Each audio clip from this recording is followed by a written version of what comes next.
teman-teman, perkenalkan nama lengkap saya Francisca Duagrengan, biasa disapa Siska. Saya adalah mahasiswa Universitas Nusa Nipah Indonesia pada Fakultas Teknik Prodi Teknik Informatika dengan NIM 021210046 dari kelas B.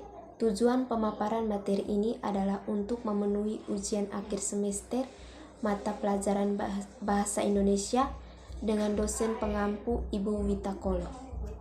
Baik, di sini saya akan membahas tentang peran teknologi dalam bidang pendidikan pada saat pandemi COVID-19. Yang pertama, saya akan menjelaskan situasi yang terjadi ketika pandemi COVID-19. Dunia saat ini sedang menghadapi pandemi yang disebabkan oleh virus corona dan infeksinya yang disebut COVID-19. Infeksi virus ini awalnya ditemukan di Wuhan, Cina pada Desember 2019 dan telah menyebar dengan cepat ke berbagai belahan dunia. Pandemi ini mempengaruhi berbagai perubahan di sektor sosial ekonomi seluruh wilayah yang terjangkit dan bukan hanya di Cina saja. Berdasarkan yang dilansir dari Satgas COVID-19 tanggal 21 April 2020, sudah terkonfirmasi bahwa COVID-19 telah menginfeksi di Indonesia dengan angka kematian yang sangat tinggi. Di awal kemunculannya, virus ini mendapat beragam respon yang muncul dari masyarakat Indonesia. Sebagian mulai berhati-hati dan menerapkan pola hidup sehat, tetapi lebih banyak yang tidak peduli dan terkesan meremehkan, bahkan menjadikan virus ini sebagai bahan candaan. Bukan hanya masyarakat biasa, pejabat-pejabat pun banyak yang meremehkan keberadaan virus ini dan tidak melakukan persiapan maupun antisipasi munculnya wabah ini di Indonesia. Bahkan ketika COVID-19 mulai menyebar dengan cepat ke berbagai daerah dan beberapa negara telah menutup akses keluar masuk, pemerintah dan warga Indonesia masih terkesan santai dan kurang melakukan tindakan pencegahan terhadap virus ini. Ketidakpastian dalam mengetahui kapan wabah akan berakhir membuat banyak golongan masyarakat, terutama golongan menengah ke bawah, bingung memikirkan nasib mereka. Kehidupan yang berjalan seperti biasa tanpa adanya mata pencaharian membuat mereka kesulitan memenuhi kebutuhan hidup. Keberadaan virus corona yang mengancam setiap orang berpeluang menjadi stresor bagi sebagian besar orang dan dampaknya bisa jadi sama parahnya dengan dampak yang telah ditimbulkan jika terinfeksi virus corona itu sendiri. Untuk mengurangi kecemasan di masyarakat, sudah sepatutnya kita melakukan berbagai hal untuk mengingatkan optimis masyarakat di tengah pandemi ini. Masyarakat yang masih mampu mencukupi kebutuhan hidupnya, banyak yang meningkatkan kepeduliannya dengan berkontribusi untuk membantu golongan yang tidak mampu dengan cara melakukan penggalangan dana, melakukan donasi. Ada juga kelompok-kelompok lain yang membantu menjahitkan APD untuk tenaga kesehatan serta memproduksi masker dalam jumlah besar untuk dibagikan kepada orang-orang yang masih harus bekerja di luar. Karena adanya virus corona ini, masyarakat juga menjadi lebih peduli dan menjalankan pola hidup yang sehat. Hal-hal tersebut merupakan sebagian kecil upaya pertahanan diri yang dilakukan oleh masyarakat untuk menghindari infeksi COVID-19.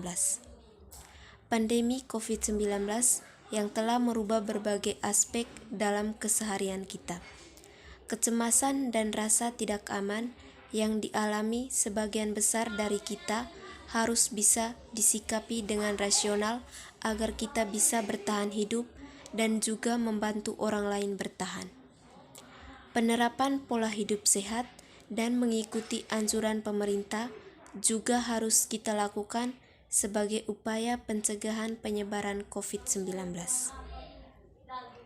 Yang kedua, dampak pandemi COVID-19 di bidang pendidikan. Pandemi COVID-19 telah memberikan gambaran atas bantuan dunia pendidikan di masa depan melalui teknologi. Namun, teknologi tetapi tidak dapat menggantikan peran guru, dosen, dan interaksi belajar antara para pelajar dan pengajar, sebab edukasi bukan hanya sekedar memperoleh pengetahuan, tetapi juga tentang nilai, kerjasama, serta kompetensi. Situasi pandemi ini menjadi tantangan tersendiri bagi kreativitas setiap individu dalam menggunakan teknologi untuk mengembangkan dunia pendidikan. Saat ini pandemi menjadi tantangan dalam mengembangkan kreativitas terhadap pengguna teknologi, bukan hanya transmisi pengetahuan, tapi juga bagaimana memastikan pembelajaran tersampaikan dengan baik. Masa pandemi ini dapat melatih serta menambahkan kebiasaan menjadi pembelajar mandiri melalui berbagai kelas berani atau webinar yang diikuti oleh mahasiswa. Selain itu, mahasiswa juga dapat bekerja sama dengan yang lain untuk menyelesaikan permasalahan dalam pembelajaran serta menghadapi permasalahan nyata yang ada. Ia pun menambahkan bahwa ini bukan hanya menjadi tantangan bagi mahasiswa, namun juga para dosen dalam menyampaikan edukasi, di mana para dosen perlu memastikan bahwa mahasiswa memahami materi pembelajaran. Pembelajaran berani menjadi tantangan bagi dunia pendidikan dengan situasi Indonesia yang memiliki kekayaan pulau. Bagaimana teknologi dapat digunakan? Bagaimana penyediaan akses internet pada daerah-daerah terpencil, di mana barang elektronik tanpa akses internet pun masih menjadi suatu kemewahan. Ini merupakan tantangan bagi semua pihak. Saat ini kita harus bekerja keras bersama bagaimana membawa teknologi menjawab permasalahan nyata yang terjadi pada pelajar dan pelajar yang kurang beruntung dalam hal ekonomi maupun teknologi yang berada di daerah-daerah terpencil. Yang ketiga, upaya yang dilakukan pada saat pandemi COVID-19. Sebagai upaya untuk mencegah pandemi COVID-19, pemerintah mengeluarkan kebijakan agar semua orang melakukan kegiatan dari rumah. Alat bantu pendidikan yang dimungkinkan melalui internet dan teknologi berbasis jaringan untuk memfasilitasi membentukkan proses belajar dan pengetahuan melalui aksi dan interaksi yang memiliki makna. Berbagai contoh media pembelajaran yang dapat digunakan dalam pembelajaran di masa pandemi COVID-19, yaitu media pembelajaran online.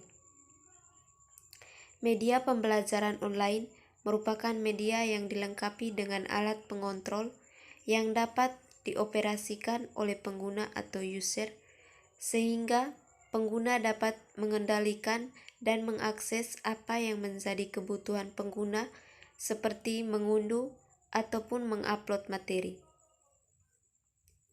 Dalam penggunaan media pembelajaran online, pembelajaran bersifat mandiri dan memiliki interaktivitas tinggi sehingga dapat meningkatkan ingatan, memberikan pengalaman belajar melalui teks, video, dan animasi yang dibuat sehingga informasi yang akan disampaikan dapat lebih mudah dipahami dan dipelajari oleh siswa.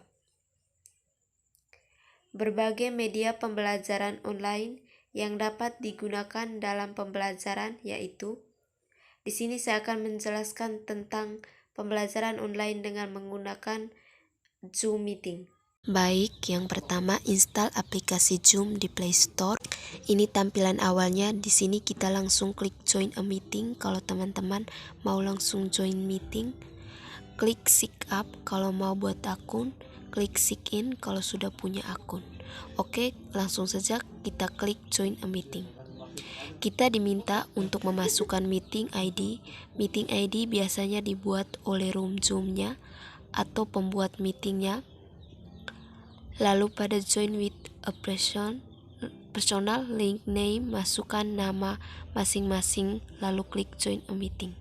Baik, di sini ada pilihan don't connect to audio. Kalau kita tidak mau suara kita muncul pada saat meeting, maka kita nyalakan.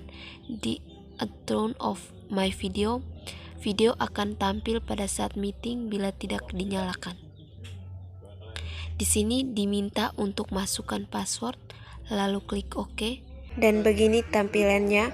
Kalau kita mau menyalakan video, kita klik pada start video. Baik, mungkin sekian saja ulasan materi dari saya. Terima kasih.